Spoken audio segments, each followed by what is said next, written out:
সংখ্যালঘুৰ এটা সেকশনে এবাৰ আমাক ভোট দিবতো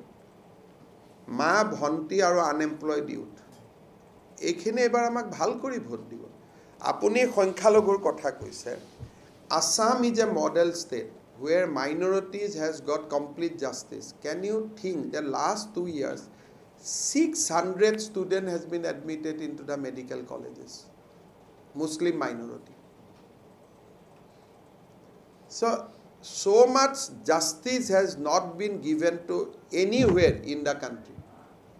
so সেই কাৰণে মোৰ মিটিংত আজি মই হোজাই গৈছো মইতো নিজে কৈছো ৰোজাদাৰি কিমান আছে হাত উঠাক আপোনালোকে নিজে দেখিছে আৰ মইতো মোৰটো পইণ্টটো ভেৰি ক্লিয়াৰ যে জুনে বহু বিবাহ কৰে জুনে বাল্য বিবাহ কৰে তাৰ ভোট মুখ নালাগে মইতো কৈয়ে থওঁ কিন্তু এতিয়াৰ মহিলা শিশু বিশেষকৈ মাইনৰিটি ছোৱালী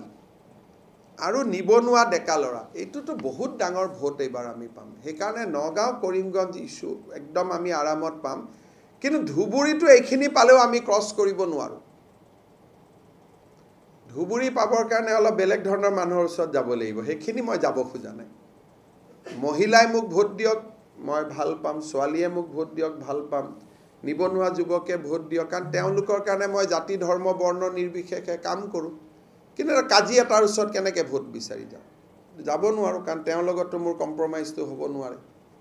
গতিকে সেইকাৰণে মই প্ৰিন্সিপলত থাকি পেলাই